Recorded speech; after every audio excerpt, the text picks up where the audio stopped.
Welkom bij Extra Journaal, nieuws uit Curaçao, vers van de pers.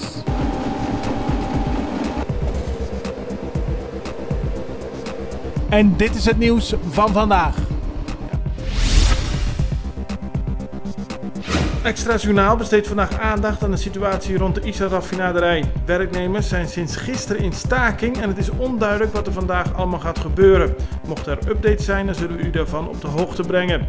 Vanochtend werd Curaçao wakker met weer een nieuwe blokkade. Ter hoogte van Enja, in de loop naar de Julianabrug, was de weg geblokkeerd. De politie heeft later de blokkade weggehaald. Werknemers hebben verschillende wegblokkades opgeworpen, onder meer bij de Schottegatweg ter hoogte van het PWFC-gebouw. Daar werd de weg versperd met onder meer brandende autobanden. Ook zijn de stakende werknemers zelf de weg opgegaan.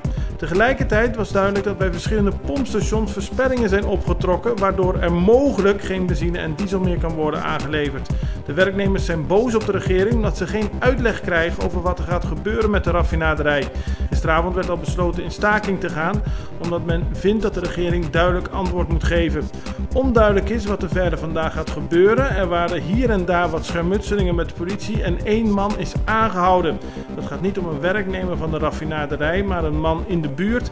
Die was opgejut door de werknemers om meer autobanden op het vuur te gooien. De politie, zoals u ziet op de video, wist hem heel vakkundig af te voeren. De ministerraad praat vandaag over de situatie en men wil voor het eind van de dag duidelijkheid geven aan de werknemers.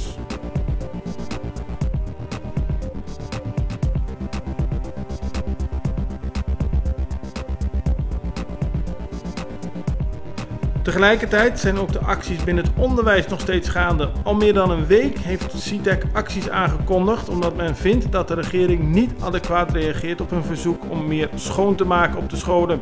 De CITEC heeft gisteravond besloten verder te gaan met de acties omdat hun reactie aan de regering niet op tijd beantwoord werd.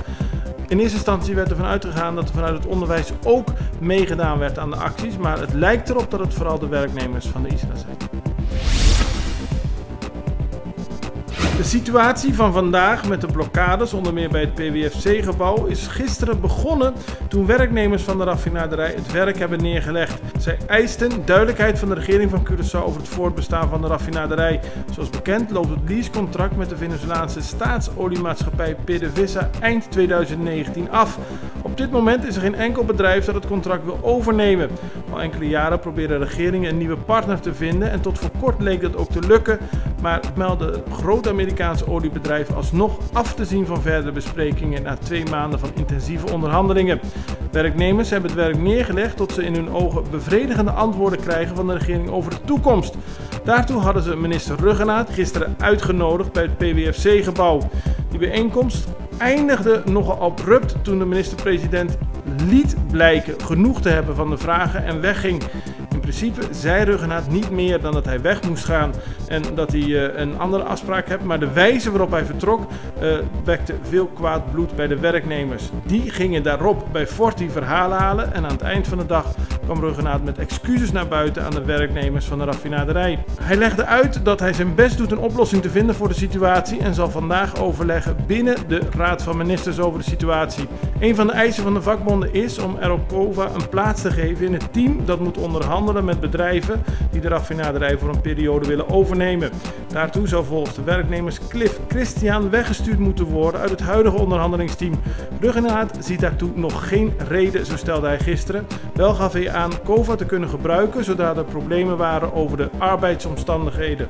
Dit was Extra Journaal met nieuws uit Curaçao in het Nederlands elke doordeweekse dag. Tot de volgende keer.